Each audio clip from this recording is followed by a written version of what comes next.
ఓం నమః శివాయ. ఓం నమో నారాయణాయ. కర్మ నివారణ నరదృష్టి నివారణ కాళభైరవాయ నమో నమః. శ్రీ లక్ష్మీ నవనారసింహస్వామినే నమో నమః. హరి ఓం. మా ఛానల్కి స్వాగతం. చూస్తున్న వీక్షకులకు, ప్రేక్షకులకు, ప్రియ కాళభైరవ భగవద్బంధులకి స్వాగతం పలుకుతూ మమ్మల్ని ఎంతగానో ఆదరిస్తూ ఉండబడినటువంటి ప్రియ సోదర సోదరీమణులకు, జ్యోతిష అభిమానులకు, సనాతన ధర్మ సంరక్షకులకు, అలాగే ప్రకృతి ప్రేమికులకు స్వాగతం పలుకుతూ అందరికీ నరసింహస్వామి వారి యొక్క జయంతి శుభాకాంక్షలు. నరసింహస్వామి యొక్క ఆశీస్సులు అందరిపైన దయ, కరుణ, కటాక్ష, వీక్షణ, క్షమ అందరికీ చల్లగా ప్రసాదించాలని కోరుకుందాం. అలాగనే 1వ తారీఖు 5వ నెల 2025 నుండి 31/5/2025 వరకు పుట్టినటువంటి వారందరూ కూడా ముందస్తుగా జన్మదిన శుభాకాంక్షలు. గతంలో వివాహం చేసుకున్న వారికి వివాహ వార్షికోత్సవ శుభాకాంక్షలు. ద్వాదశ రాశుల్లో గ్రహ గమనాన్ని వీక్షింపచేద్దాం. మేషరాశిలో ఏడాది తర్వాత రవి భగవానుడు సంచార స్థితి, వృషభ రాశిలో చివరార్ధ సంచార స్థితి దేవగురు బృహస్పతి, కర్కాటక రాశిలో కుజ భగవానుడు నీచభంగ రాజయోగ సంచార స్థితి, అలాగనే కన్యరాశిలో చివరార్ధ కేతు సంచార స్థితి, మీనరాశిలో చతుర్గ్రహ సంచార స్థితి, బుధ భగవానుడు, శుక్ర భగవానుడు, శని భగవానుడు, రాహు భగవానుడు సంచార స్థితితో ఉన్నాడు.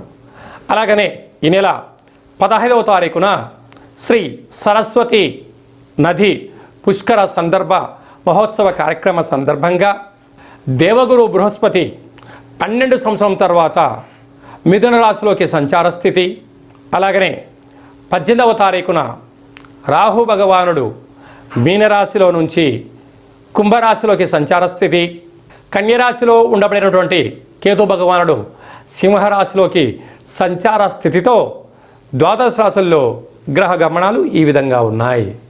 ధనుస్సు రాశి వారికి అర్ధాష్టమ శని ప్రారంభం అయిన తర్వాత నరసింహస్వామి జయంతి సందర్భంగా శని దృష్టి ఎలా తగ్గించుకోవాలో ఈ వీడియోలో సవివరంగా సంపూర్ణంగా తెలుసుకుందాం. ధనుస్సు రాశిలో ఏ నక్షత్రాలు వస్తాయి అనగా మూలా నక్షత్రంలోని 4 పాదాలు, పూర్వాషాఢ నక్షత్రంలో 4 పాదాలు, ఉత్తరాషాఢ నక్షత్రం 1 పాదం కలిపితే ధనుస్సు రాశి. రాశాధిపతి దేవగురు బృహస్పతి. వీరికి అర్ధాష్టమ బుధుడు, అర్ధాష్టమ శుక్రుడు, అర్ధాష్టమ శని, అర్ధాష్టమ రాహు సంచార స్థితి ఉన్నప్పుడు నరసింహస్వామి వారికి పసుపు రంగు కలిగినటువంటి పట్టు వస్త్రాలను సమర్పించడం, అలాగనే స్వామివారికి వడపప్పు పానకాన్ని నైవేద్యంగా ఏర్పాటు చేయడం, అలాగనే స్వామివారి యొక్క చంద్రుడికి నైవేద్యం పెట్టేటువంటి కార్యక్రమాల్లో నవధాన్యాలను వేసి వృక్షాలకు తీర్థంగా పోయడం వలన సకల దృష్టి దోషం, అనారోగ్య దోషాలు తొలగిపోతాయని చెప్పి గమనించాలి. ఏడాది తర్వాత రవి భగవానుడు సంతాన స్థానంలో సంచారం చేయడం వలన వివాహమైన వారికి సంతాన యోగము, పిల్లల యొక్క చదువులు, పిల్లల యొక్క అభివృద్ధిలో అద్భుతమైన విజయం ధనుసు రాశి వారి సొంతం కాబోతుంది. 6వ స్థానంలో గురు సంచార స్థితి ఉండడం వల్ల స్వామివారు వెళ్తూ విద్య, ఉద్యోగ, విదేశీయాల రాజయోగాన్ని మీకు అప్పజెప్పబోతున్నాడు. కానీ కొన్ని విషయాల్లో ఆందోళన చాలా ఉంటుంది. చేస్తే ఏమవుతుందో, చేయకపోతే ఏమవుతుందో అనే పరిస్థితి ఉంటుంది. అష్టమంలో కుజుడు ఉండడం వల్ల రుణ సమస్యలు, రోగ సమస్యలు, ప్రయాణాల్లో ఇబ్బందులు, చీకులు, చింతలు, ఇబ్బందులు ధనుసు రాశి వారికి వచ్చాయి. వీటిని మౌనం, ధ్యానం, ఏకాగ్రత వలన వీరికి అద్భుతమైన యోగం కలుగుతుందని చెప్పి గమనించాలి. సాఫ్ట్వేర్ ఉద్యోగస్తులు, హార్డ్వేర్ ఉద్యోగస్తులు, వ్యవసాయ సోదరీమణులు, గృహ భవన నిర్మాణ కార్యక్రమాలు చేసేవారు, సాఫ్ట్వేర్ ఉద్యోగస్తులకి, అదే కాకుండా సినిమా నటులకి, యూట్యూబ్, వాట్సాప్, ఫేస్బుక్ క్రియేటివ్ రంగాల్లో ఉండబడే వారికి, జర్నలిస్ట్లో ఉండబడే వారికి ఎంతో ఓర్పు, సహనం అవసరం. అంతా నాకు తెలుసు కదా అనుకునే దానికన్నా తెలుసుకొని పనులు చేయడం వలన, ఈ కొంచెం ప్రాక్టీస్ చేయడం వలన ఉన్నతమైన విజయం ధనుసు రాశి వారి సొంతం కాబోతుందని చెప్పి గమనించాలి. 1వ తారీఖు 5వ నెల 15వ తారీఖు లోపల ఎలాంటి మనము విజయాలు సాధించాలో ఈ వీడియోలో సవివరంగా సంపూర్ణంగా చెందుకున్నాం. శాస్త్రంలో మనకు ఏమని చెప్పారయ్యా అంటే ఆమా కావయ్య అన్నారు.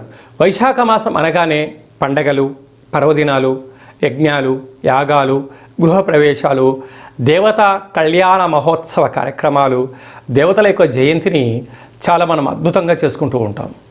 అలాగనే మనకు వైశాఖ మాసలో శుద్ధ పూర్ణిమకు ఒకరోజు ముందుగా శ్రీ నరసింహస్వామి వారి యొక్క జయంతి కనుక మనమందరము కూడా నరసింహస్వామి వారిని తులసిమాలలతో స్వామివారిని అలంకరించుకుందాం, స్వామివారికి ఆశీస్సులు పొందుదాం, స్వామివారి యొక్క జయంతి మహోత్సవ కార్యక్రమంలో పాల్గొందాం. అలాగనే మనకు లక్ష్మీదేవి యొక్క కృపకటాక్షం ఉంటేనే భూమండలం మీద మనిషి యొక్క జీవన గమనం ఉంటుంది. అంటే భక్తి అనేటువంటిది ఎప్పుడైతే మనము తత్వంలో ఉంటామో, ఆధ్యాత్మిక కార్యక్రమంలో ఉంటామో, భక్తి సేవలో ఉండబడిన వారందరికీ కూడా భగవంతుడు గొడుగు పడుతూ ఉంటాడు. అరాచకంలో ఉండబడిన వ్యక్తులకు పిడుగును వేస్తూ ఉంటాడు. కనుక మనకు అందరికీ కూడా స్వామివారికి ఆశీస్సులు నిండు పుష్కలంగా ఉండగలగాలి అన్నట్లయితే అంటే మనకు శుద్ధ పంచమి నుండి బహుళ ఏకాదశి వరకు అంటే బహుళ పంచమి వరకు చంద్రుడు బాగా కనపడుతూ ఉంటాడు. కొందరికి పరిస్థితి అనుకూలంగా లేని వారందరికీ కూడా ఓ చిన్న వెసులుబాటు కార్యక్రమం ఏమిటయ్యానగా రాత్రిపూట చీకటి పడ్డాక చంద్రభగవానుడు వచ్చిన తర్వాత ఒక వెడలపాటి పాత్రలో ఒక గ్లాసు పచ్చిపాలు, ఆవు పాలు కానీ ఏ పాలైనా కూడా ఆవు పాలు అయితే మరి శ్రేయోదాయకం.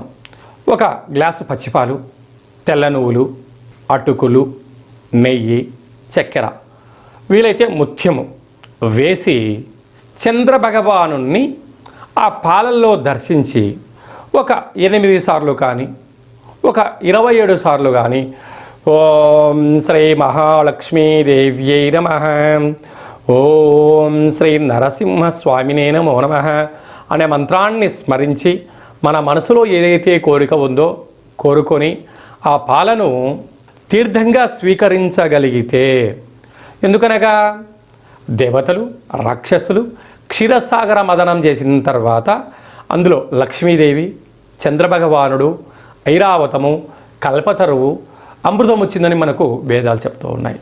అలాంటి అమృతాన్ని ఏర్పాటు చేసుకొని చంద్రభగవాన్ని దర్శించి అలా తీర్థం తీసుకోవడం వలన సంవత్సరాంతము మనకు అద్భుతమైనటువంటి లక్ష్మీ కటాక్షము, మనశ్శాంతి, ఆయువృద్ధి కలుగుతుందని చెప్పి కూడా గమనించాలి.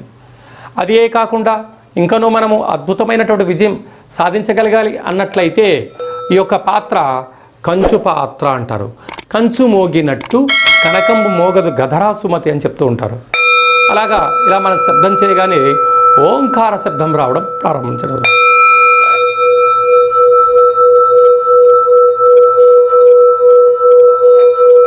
ఇలా ఓంకార శబ్దాన్ని సృష్టించడం వలన మనిషి శరీరంలో ఉండబడినటువంటి 7 చక్రాలు వికసించి ఇంట్లో ఉండబడిన దరిద్ర దేవత బయటికి వెళ్ళిపోయి లక్ష్మీదేవి యొక్క కటాక్షం కలిగి ఇల్లంతా సిరులతో కలకలలాడుతూ ఉంటుంది.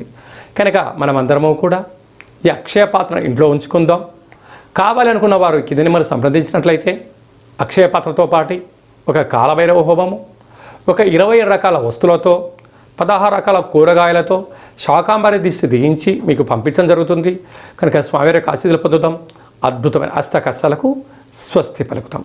అలాగే మీ వ్యక్తిగత జాతకం తెలుసుకోవాలనుకుంటున్నారా?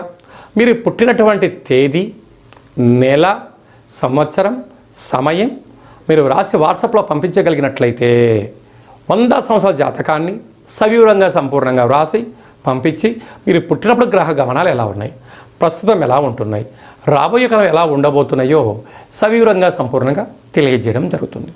అలాగనే చాలామందికి పుట్టినటువంటి కాల సమయంలో డేటా బర్త్లు లేనటువంటి కారణం వలన పేరు యొక్క మొదటి అక్షరాన్ని అనుసరిస్తూ రాశిని తెలియజేస్తూ రాశి యొక్క పరిస్థితిని తెలియజేస్తూ రమణ శాస్త్రం ద్వారా కాళభైరవ ఉపాసన చేత భూత, భవిష్యత్, వర్తమానాన్ని తెలియజేయడం జరుగుతుంది. కనుక ఆసక్తి గలవారు ఈ కింది నెంబర్ సంప్రదించి అపాయింట్మెంట్ తీసుకొని సంప్రదించగలరు. చాలామంది భార్యాభర్తలు తరచుగా గొడవ పడుతూ ఉంటారు. ఎందుకు గొడవ పడుతున్నారో ఒకసారి వాళ్ళకే తెలియని పరిస్థితి ఉంటుంది. జాతకంలో స్వల్పమైనటువంటి ఇబ్బందులు, గ్రహ దోషాలు, అలాంటప్పుడు వారిద్దరూ పాలు నీళ్ళలాగా కలిసేటువంటి సలహాలు, సూచనలు ఇవ్వడం జరుగుతుంటుంది. మీకు కలిగినటువంటి సంతానానికి ఆధ్యాత్మికమైనటువంటి నామాలు ఎలా పేరు పెట్టుకోవాలో తెలియచేయడం జరుగుతుంది. అందరిపైనను శ్రీ కాళభైరవ స్వామి ఆశీస్సులు ఉండాలని కోరుకుంటాం. మన యొక్క కాళభైరవ స్వామి యొక్క దేవాలయంలో 4 మంగళవారాలు, 4 శనివారాలు, శుద్ధాష్టమి, పూర్ణిమ, బహుళాష్టమి సందర్భంగా కాళభైరవ హోమ కార్యక్రమాలు జరుగుతూ ఉంటుంటాయి. కనుక మీరు జాతకం చెప్పించుకున్న వారందరికీ కూడా కాళభైరవ స్వామికి అర్చన హోమ కార్యక్రమాలను చేయించడం జరుగుతుంది. కనుక మనందరం కూడా స్వామిని స్మరిద్దాం, ధ్యానిద్దాం, అష్ట కష్టాలకు స్వస్తి పలుకుతాం, అష్టైశ్వర్యకి స్వాగతం పలుకుతాం. అందరికీ శుభం, జయం, లాభం కలగాలని కోరుకుంటూ ఆశీర్వచనం. ఓం శతమానం భవతి శతాయు పురుష సతేంద్రియ ఆయుష్యేవేంద్రియే ప్రతిష్టతి. ధనం ధాన్యం బహుపుత్రలాభం శత సంవత్సరం దీర్ఘమాయు. సర్వే జనా సుఖినో భవంతు, లోకా సమస్తా సుఖినో భవంతు. సర్వం శ్రీ నరసింహస్వామి దేవతార్పణమస్తు. హరి ఓం.